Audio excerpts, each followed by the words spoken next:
Bien, buenos días y agradezco al comité organizador de esta jornada, especialmente a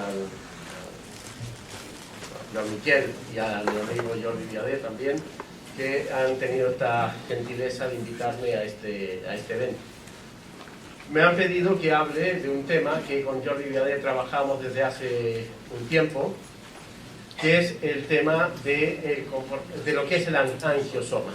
Yo desde el punto de vista de la anatomía humana, como catedrático de anatomía, pues les voy a hablar de lo que sería este concepto de angiosoma aplicado al pie.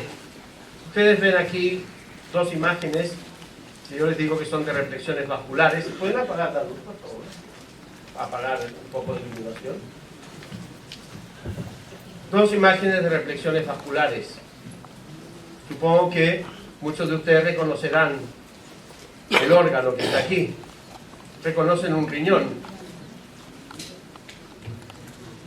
Reconocen un corazón.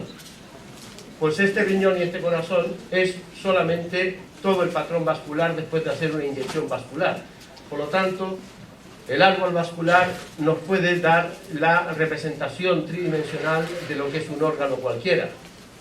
O como ustedes pueden ver en estas imágenes, también de reflexiones vasculares, donde la del lado izquierdo de ustedes pueden reconocerlo con más facilidad. Es una sección de una médula espinal humana, donde se ha hecho una inyección microvascular para estudiar la microcirculación, o lo que sería, por ejemplo, la imagen que tienen ustedes a su derecha, que es una corteza cerebral humana, en donde, como saben, una corteza cerebral humana mide de 1,5 a 4,5 milímetros. Por lo tanto, estamos a través de una visualización con microscopía electrónica de todo lo que es los microvasos, la microvascularización.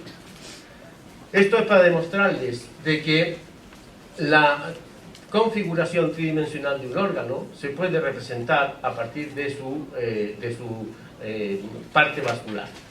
Y el objetivo de esta charla es precisamente ir a lo que es el pie y su repercusión de la vascularización del pie a lo que es los angiosomas y el pie diabético.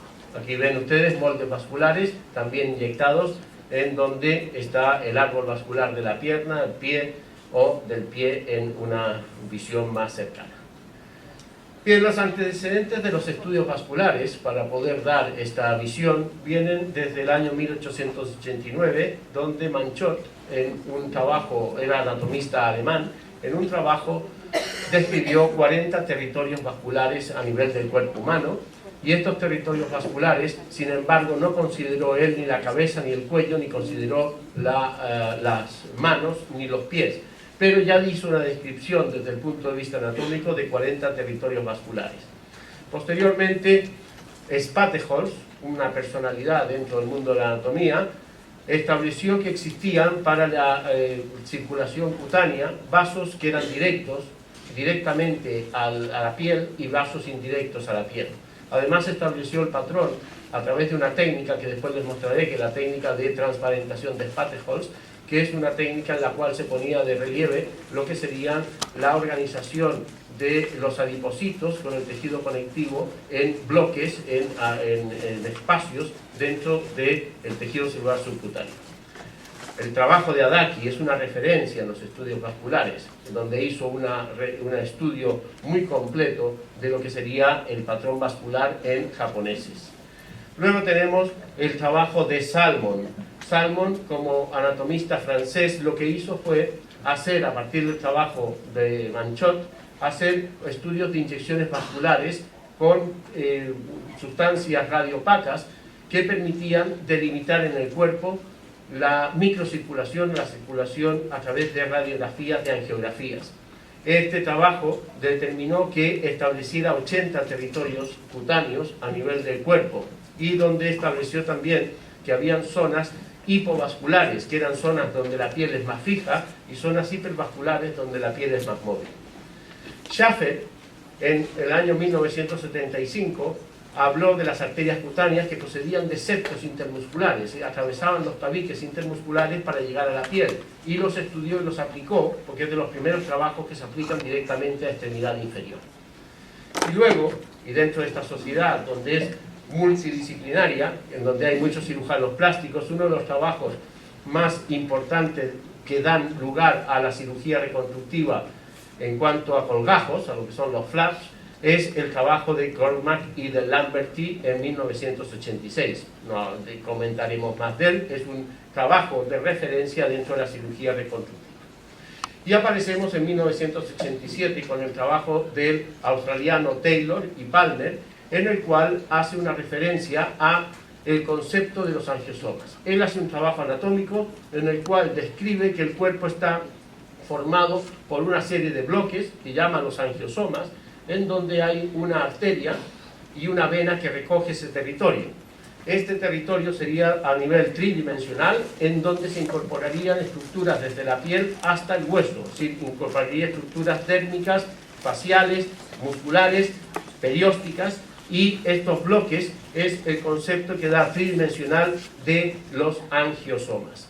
Él describe 40 angiosomas, sin embargo, en su primer trabajo, que es de 1987, no hace referencia específicamente a lo que sería la pierna y fundamentalmente el pie. Es posteriormente, 10 años después, como veremos, cuando habla de los angiosomas aplicados directamente al pie, que es el objetivo de esta charla. Como vemos, en el trabajo 10 años posteriores, en 1969, en 1998, hace expresa referencia a lo que serían estos angiosomas aplicados a la pierna y al pie. Y en años recientes hemos tenido una serie de artículos de referencias a la aplicación de los angiosomas a lo que es el pie y fundamentalmente a la cirugía reconstructiva y a lo que es el pie diabético. Trabajos como los de Attinger, son varios trabajos que ha estado publicando en donde refiere estos angiosomas al pie, o los actuales trabajos del grupo de Alessandrescu, en la cual hace la incorporación de estos angiosomas a lo que serían las técnicas de revascularización de extremidades inferiores. Sin embargo, fíjense ustedes a este trabajo que haremos referencia al final, que es interesante, este de 2012, en donde el mismo Alessandrescu, después de hacer una serie de trabajos, hace referencia a si esto es realmente un hecho o una ficción, lo que sería la teoría de los angiosomas de Taylor y Palmer. Bien, entramos directamente a lo que es el concepto del angiosoma. Como ya he dicho, el primer autor es Taylor y Palmer, y lo define como este territorio vascular tridimensional irrigado por una arteria y en el cual viene un retorno venoso a través de una vena, y que estos territorios van a estar comunicados entre sí por lo que él ha llamado los vasos de choque, pequeños vasos que conectan un territorio con otro, con lo cual los territorios no son independientes entre sí, y como ya se ha dicho, incluye diferentes tejidos desde la superficie hasta la profundidad. Así, en resumen, los angiosomas los podemos definir como los vasos del cuerpo que van a transitar dentro o entre un armazón de tejido conectivo. Esto es importante porque los vasos van a llegar a la piel, que es lo que nosotros veremos después en una úlcera, en una lesión, la vamos a ver a nivel dérmica, pero hay que tener en cuenta que tiene, por tanto, también una profundidad. Los vasos que llegan van a transitar en el armazón de tejido conectivo. Luego estos vasos van de lugares más fijos, por ejemplo, de tabiques intermusculares a áreas de más movilidad, como puede ser la piel. Que el lecho vascular es continuo, es un sistema continuo de arterias que se van a unir por estos vasos que ya he llamado vasos de choque y que tienen una funcionalidad que pueden suplir otro, como veremos en un momento más. Y que estas arterias, por tanto, estos conjuntos tridimensionales de bloques están irrigados por la arteria, como hemos comentado en ocasiones. La disposición de los vasos a nivel cutáneo, a nivel de piel, vendría a formarse unos plexos, como está descrito en este artículo, el dibujo, esquema del Grace de anatomía, donde podemos ver una serie de plexos vasculares. Lo que más me interesa aquí que tengan en cuenta es cómo vasos profundos van a ir a los músculos, irrigan músculos, vean cómo van por tabiques intermusculares para llegar a la piel. Hay vasos directos que llegan a la piel, directamente a la piel, pero hay vasos que llegan a la piel a través de sistemas musculocutáneos, es decir, que han atravesado, han irrigado primero un músculo y después llegan a la piel, y en cambio hay otros vasos que son fasciocutáneos, si van por los tabiques intermusculares, pasan la fascia profunda y entran en la piel. Y dentro de la piel van a formar una serie de plexos, entraremos en detalle, solamente el concepto, en plexos a diferentes niveles en la piel. Fíjense, imágenes propias, estas son técnicas de transparentación de tejidos que les he referenciado de las técnicas de Spatteholz. Uno coge un tejido, inyecta una sustancia que tenga un color y después por un proceso de transparentación del tejido uno puede ver por transiluminación este tejido totalmente transparente y donde se ven los vasos como circulan. Fíjense ustedes aquí, esto corresponde a un trabajo que estamos haciendo sobre pared abdominal en respecto a lo que serían las liposucciones, si se hacen respecto a fascia de escarpa por encima o por debajo, pero en esto, para el caso es lo mismo. Fíjense ustedes cómo los músculos, hay arterias que atraviesan los músculos para llegar a la región de la dermis y desde ahí bajan hacia la fascia de escarpa, así bajan irrigando también la piel. Por lo tanto, a nivel cutáneo tendremos vasos que llegan de profundidad a la superficie, pero también hay vasos que desde la red dérmica bajan a irrigar el tejido celular subcutáneo. Y estos son vasos que pueden pasar por el músculo o que pueden pasar por tabiques intermusculares para irrigar la zona cutánea. Teniendo en cuenta el concepto de angiosomas y que hay vasos de choque que conectarían un angiosoma con otro, se ha determinado lo de los territorios vasculares. Los territorios vasculares, según algunos autores como Attinger, lo refiere como si fuera un puzzle. Fíjense ustedes que los diferentes angiosomas se conectan entre sí, se encajan entre sí como si fuera un puzzle. Y estos angiosomas, por ejemplo, cuando tenemos dos angiosomas o dos territorios vasculares, estos cada uno está irrigado por una arteria. Si nosotros lesionamos una arteria, el angiosoma adyacente a través de los vasos de choque puede ir supliendo ese territorio dentro de un tiempo, puede ir supliendo ese territorio que está hipovascularizado. Esto es lo que ha dado el concepto de los territorios vasculares anatómicos, dinámicos y los potenciales que podrían llegar a suplir completamente un territorio vascular adyacente a través de estos vasos de intercomunicación. Hacemos un pequeño repaso de lo que es la irrigación de pierna y pie, y así tenemos que la fuente fundamental para la irrigación de pierna y pie es la arteria poplitea. La arteria poplitea, que la encontramos en el rombo popliteo y que es el elemento en la mayoría de las personas más profundo, más pegado a la cápsula de la articulación de la rodilla, y esta arteria se extiende del hiato aductor al borde inferior en un 95% de las personas, hasta el borde inferior del músculo popliteo. Aquí vemos el trayecto de la arteria poplitea. De esta arteria poplitea van a salir ramas para irrigar la rodilla, un trabajo que realizamos hace unos años sobre la irrigación del tendón patelar, del ligamento patelar, donde hay arterias para irrigación de la rodilla y arterias para irrigación de la musculatura del muslo, de la pierna, las que se llaman arterias surales. Por lo tanto, irrigamos a través de la arteria poplitea a la articulación de la rodilla fundamentalmente, y la terminación de la arteria poplitea es a partir habitualmente de una arteria tibial anterior que se dirige hacia adelante, hacia la membrana interósea, y de un tronco tibio-peroneo. Tronco tibio-peroneo que va a dar lugar a una arteria peronea y a una arteria tibial posterior. Lo habitual es que sea la arteria poplitea esté por detrás del músculo popliteo y que en el borde inferior del popliteo se divida en sus dos ramas terminales. Pero tenemos que tener en cuenta las variaciones que podemos encontrar cuando uno está haciendo una cirugía vascular o cuando está teniendo en cuenta lo que es la vascularización de la extremidad inferior a nivel de pierna y pie. Fíjense, relaciones que establece esta arteria poplitea pueden variar respecto al músculo popliteo. En el tronco tibio-peroneo clásicamente se acepta que es donde se producen más ateromas, más obstrucciones de la arteria. Y vean, sin entrar en mayores detalles, pero solamente para que lo tengan en cuenta, que las variaciones son varias.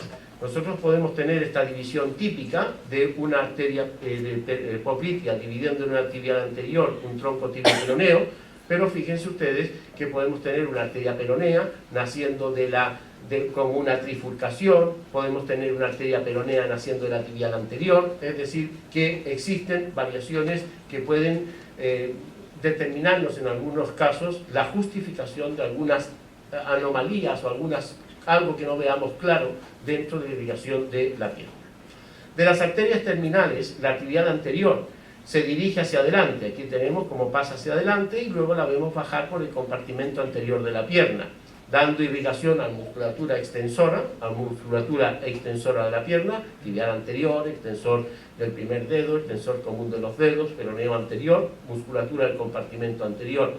Esta arteria va a dar también, o participará en la irrigación de la rodilla, y va a darnos, centrándonos más en el pie, va a darnos, cuando llega a la región malleolar, lo que llamamos arterias malleolares anteriores. Arterias malleolares anteriores, las laterales son más grandes y las mediales son más pequeñas. Por lo tanto, tendremos que la tibial anterior, cuando va a llegar a la articulación del tobillo, emite ramos para el malleolo. Pero lo más destacable es señalar que la arteria tibial anterior tiene una conexión supraastragalina, es decir, por encima de la articulación proximal del tobillo, tiene una rama que perfora la membrana interósea. Esta rama que perfora la membrana interósea va a hacer una comunicación con las arterias posteriores, de importancia, como veremos en un momento más. Tenemos, por tanto, después como terminación de la arteria tibial anterior, la arteria dorsal del pie o arteria pedia. La arteria dorsal del pie la vemos bajar por el dorso del pie, la tenemos aquí, por iluminación no se ve del todo claro, la tenemos aquí, y esta arteria habitualmente va a buscar el primer espacio intermetatarsiano. Aquí vemos la arteria dorsal del pie, la arteria pedia, como viene a buscar el primer espacio intermetatarsiano. De aquí, de esta arteria dorsal del pie, salen arterias tarsianas laterales, una arteria tarsiana lateral, esta de aquí, que baja hacia el músculo extensor corto, al músculo pedio, va a dar arterias tarsianas también mediales y da como terminación una arteria en arco, lo que se llama la arteria arqueada. Estas arterias, fíjense ustedes, aquí tenemos en una angiografía la arteria tibial anterior, aquí será dorsal del pie, fíjense aquí cómo está dando esta arteria tarsiana lateral, y esta arteria tarsiana lateral como establece anastomosis, ven ustedes la red anastomótica aquí, red anastomótica con la arteria arqueada, es decir que dentro de la misma arteria dorsal del pie o arteria pedia existen anastomosis más o menos en forma de arco. Aquí tenemos otra imagen de angiografía. Estas angiografías son de cadáveres y son de anatomía, son piezas anatómicas en que se ha hecho una inyección vascular y después se ha hecho radiografía de ella. En estos casos son a través de cortes seriados y después se ha hecho de cada corte una angiografía, o en este caso es del pie completo. En esta imagen es de un feto. Aquí podemos ver la arteria tibial anterior, podemos ver la arteria pedia, como viene a buscar el primer espacio, podemos ver arterias tarsianas laterales y aquí la arteria arqueada, que serían las ramas fundamentales de la arteria dorsal del pie. Esta arteria arqueada va a dar las metatarsianas dorsales, arteria, fíjense ustedes aquí, la arteria metatarsiana dorsal, que finalmente dará las arterias digitales, dividiéndose para el dedo y dedo, las digitales dorsales de cada pie. La arteria dorsal del pie habitualmente termina en el primer espacio intermetatarsiano, dando lo que se llama la arteria plantar profunda para formar el arco arterial plantar profundo. Después lo veremos con el arco. Pero fíjense las variaciones, volvemos a las variaciones. Lo habitual es que la arteria dorsal del pie dé la arteria plantar profunda, de las arterias metatarsianas dorsales y de ahí salgan las arterias digitales dorsales. Pero vean ustedes cómo podemos tener diferentes patrones, incluso patrones en la cual la arteria pedia no dé ninguna de las metatarsianas dorsales, todas vengan desde la planta del pie, con diferentes porcentajes, como está establecido en un catálogo de variaciones que es el de Lipper y Parts de 1985. Vemos, por tanto, diferentes posibilidades del origen de las arterias metatarsianas dorsales. Las arterias, si es en un patrón normal, las arterias metatarsianas dorsales se unen a las metatarsianas plantares mediante ramos perforantes. Normalmente hay 2 ramos perforantes en cada espacio intermetatarsiano. La arteria peronea es una arteria de gran interés. Va por el compartimento posterior, por el lado externo, por detrás del peroné. Aquí la tenemos, por detrás del peroné, en el compartimento profundo de la pierna. Esta arteria va muy en relación con el músculo flexor largo del primer dedo.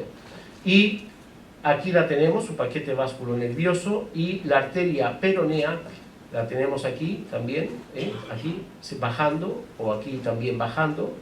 Con respecto, este es el músculo flexor largo del primer dedo. Esta arteria peronea es variable. Puede ser de gran calibre, de mediano calibre o de pequeño calibre. Y después lo justificaremos en un hecho embriológico. Ya se los adelanto que es la arteria principal en un periodo embrionario, es la principal arteria de la pierna. Y después deja el relevo a las arterias tibial anterior y tibial posterior, y de ahí que tenga muchas variaciones y sea muy importante en cuanto a su consideración como una arteria principal en un periodo embrionario. La arteria peronea o arteria fibular va a tener una rama perforante que se une a la tibial anterior y una rama comunicante que se une a la tibial posterior. La rama comunicante que le une a la tibial posterior está justo por delante de lo que es el tendón calcáneo, el tendón de Aquiles, justo delante. Aquí vemos la rama comunicante. Y la rama perforante es la que le está uniendo a la arteria tibial anterior. Por lo tanto, la arteria peronea se une tanto a la tibial anterior como a la tibial posterior. Y esto determina que en muchas ocasiones nosotros tengamos un flujo sanguíneo de una tibial anterior, pero que sea atrofiada o pequeña y que venga de la peronea a través de esta anastomosis, o también lo mismo podría suceder con la tibial posterior. Además, la arteria peronea da arterias maleolares. La arteria peronea da arterias para el maleolo lateral y arterias para el calcáneo. Vean aquí la red vascular a nivel de calcáneo que procede en su parte lateral de esta arteria peronea. La arteria tibial posterior habitualmente es la más importante en la parte posterior de la pierna y después la más importante a nivel de la planta. Esta arteria tibial posterior pasa por el arco del sóleo y desciende por el compartimento también posterior de la pierna, aquí la veríamos, pero más hacia el lado tibial y no tan profunda como va la arteria peronea. También esta arteria tibial posterior va a emitir ramos maleolares mediales y emite importantes ramos calcáneos, arterias calcáneas mediales. Por lo tanto, a nivel calcáneo tendríamos ramas calcáneas de la peronea y ramas calcáneas de la tibial posterior. A nivel maleolar tendremos ramos de la peronea, ramos de la tibial posterior y ramos de la tibial anterior. Así que más o menos el conjunto. Esta arteria tibial posterior pasa por detrás del maleolo tibial, dentro de lo que es la retinácula medial, y atravesando al músculo abductor, por debajo profundamente al músculo abductor del hallux, va a dividirse en las 2 terminales que son las arterias plantares, plantar externa y plantar interna. Aquí las vemos en un corte anatómico, aquí las vemos en una angiografía de un cadáver, donde vemos las 2 arterias plantares que se han dividido ya en el canal retromariolar. De las arterias plantares está la medial y la lateral, por tanto procedentes de la tibial posterior, y tenemos la arteria que es plantar medial. Esta arteria plantar medial, la vemos aquí, da una rama superficial que se dirige hacia la parte medial del primer dedo y una rama profunda que puede llegar o no a anastomosarse con el arco arterial plantar profundo.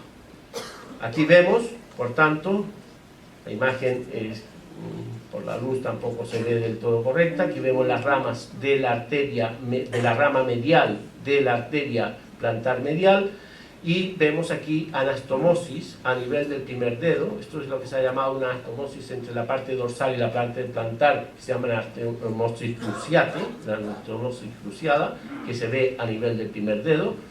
Y podemos ver aquí, por ejemplo, en esta imagen, cómo tenemos las ramas superficial y profunda de la arteria plantar medial. La arteria plantar lateral es la más grande de la planta del pie. Esta arteria plantar lateral hace un trayecto en arco curvado profundo en la planta, y lo vemos para terminar en el primer espacio, habitualmente el primer espacio intermetatarsiano. Hace todo un trayecto curvo, acompañada por el nervio plantar lateral, todo un trayecto curvo de donde va emitiendo las diferentes ramas para la irrigación del compartimento medio, compartimento lateral del pie, pero profundizar a nivel del aductor del primer dedo, aductor del arcus. Así, a través de ello se nos forma, aquí tenemos esta arteria plantar lateral, como cruza la planta del pie, esto es el tendón del peroneo largo, aquí vemos formándose el arco plantar profundo. Arco plantar profundo que se establece en la mayoría de los casos entre la arteria plantar lateral, esta de aquí, y la arteria dorsal del pie a través de la rama llamada arteria plantar profunda. Aquí tenemos el arco y de este arco saliendo las arterias metatarsianas plantares y de las cuales saldrán las arterias digitales. Fíjense aquí estas arterias metatarsianas plantares que dan las arterias digitales plantares. Esta es una técnica de estudio vascular, la angiografía a nivel de cadáver y a nivel en vivo, evidentemente. Esta es una técnica que es la técnica de Spateholz. ¿Qué se hace? Una inyección vascular, ustedes ven aquí una sustancia verde, como han visto en otras disecciones, se inyecta por vía vascular, luego se hacen cortes y se pasa por la técnica de transparentación del tejido. Por la técnica de transparentación del tejido podemos ver entonces estos vasos inyectados, que es esta misma pieza, después del proceso de transparentación que nos permite entonces poder ver esta circulación, estudiar con detalle en profundidad lo que serían estos vasos a nivel, en este caso, del pie. El arco plantar profundo también, muchas variaciones a través, por ejemplo, del trabajo del hiperipaps. Vean ustedes que de este arco pueden salir arterias plantares, como sería lo habitual, metatarsianas plantares y digitales, pero pueden haber diferentes variaciones con tantos por ciento de la conformación del arco y de la salida de las arterias metatarsianas. También tener en cuenta que en algunas ocasiones sucede en otras especies, en simios, siempre tienen un arco plantar superficial, que puede estar superficial a la fascia plantar o profundo a la fascia plantar. Igual como pasa en la mano, que tenemos dos arcos arteriales, palmar superficial y palmar profundo, en el pie, en algunas especies, simios por ejemplo, hay los dos arcos también. En la especie humana es poco frecuente, pero podemos encontrar también anastomosis entre la plantar lateral y la plantar medial, superficial o profundo a la fascia plantar, conformando lo que sería un arco plantar superficial. Es una variación anatómica. Se dice que este arco superficial en la planta se ha perdido precisamente por nuestra posición de bipedestación. Al estar en bipedestación, los vasos se han escondido más profundos para no ser comprimidos en la posición de caminar, de bipedestación. A partir de este resumen que hemos hecho, podemos decir que los angiosomas que se aceptan a nivel de la pierna a partir del trabajo de Taylor y Palmer son cinco. Uno popliteo, uno sural, uno tibial anterior. Este tibial anterior a nivel de la pierna lo consideran especialmente importante por el compartimento en el que se encuentra. Es un compartimento bastante rígido y por tanto muy relacionado con lo que podrían ser los síndromes compartimentales. Por lo tanto tendríamos un angiosoma en la parte anterior de la pierna de la tibial anterior y a nivel posterior tendríamos un angiosoma tibial posterior y un angiosoma peroneo, relacionado con la posición de los diferentes vasos que encontramos a nivel de la pierna. A nivel del pie, pues resulta que es más discutido. Ya le dijimos que Taylor y Palmer en su primer trabajo no hicieron mención al pie. Posteriormente en el trabajo hablaron del pie y hablaron de 5 angiosomas, pero otros autores han considerado los 5 angiosomas y en cambio en otros trabajos, incluso el mismo Attinger, que en 2001 describió 5 angiosomas, en 2006 redescribió que en el pie habían 6 angiosomas. Aquí tenemos lo que serían los territorios vasculares, angiosomas aplicados al pie. Habría un angiosoma tibial anterior, que sería continuación el dorso del pie a través de la arteria pedia.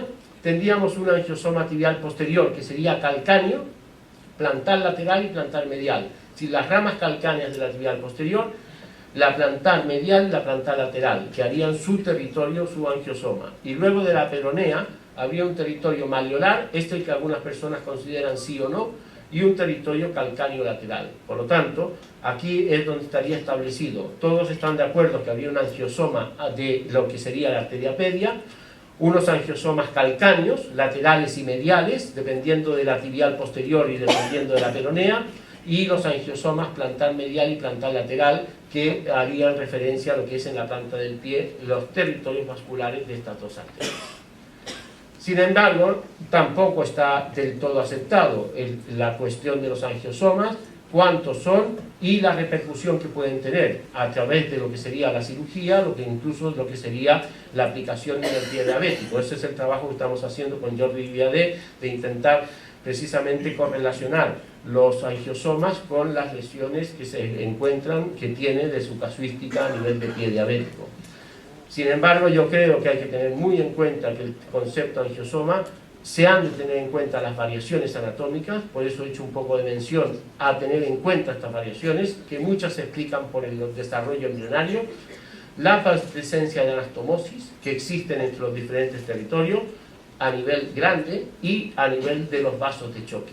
Vean ustedes aquí lo que serían las arterias, pues uno podría decir, ¿esta arteria representa un angiosoma o es toda esta arteria la que representa un angiosoma? Fíjense cómo se unen, cómo están unidos los vasos a nivel de los plexos que hemos comentado. Aquí les pongo un esquema solamente para reflexionar en ello. Fíjense que la arteria principal embrionaria de la extremidad inferior es una arteria que después no tenemos, que es la arteria que acompaña al nervio ciático, la arteria isquiática. Y luego esa arteria se continúa con la peronea. Después hay una serie de transformaciones de flujo sanguíneo que determinan el patrón que nosotros tenemos habitual. Pero el eje a nivel de pierna, el eje principal embrionario es una arteria que es la peronea. Después, a partir de esta arteria peronea, es donde van a tener menos preponderancia y se desarrollarán las arterias tibial anterior y tibial posterior. Y por tanto, tenemos que tener en cuenta en los angiosomas del pie, la interpretación de ellos, estos plexos subdérmicos que existen, que recorren los vasos de choque, todo el pie, especialmente en los bordes laterales, bordes mediales. Tenemos que tener en cuenta lo que se ha referido como zonas críticas, como son el talón, como son los malleolos o como son los dedos, las zonas más críticas en cuanto a la vascularización. Y con estos conceptos y con estas ideas, nosotros pues seguiremos trabajando en esta vascularización del pie, intentando correlacionarla, si se puede, con lo que sería el pie diabético. Muchas gracias.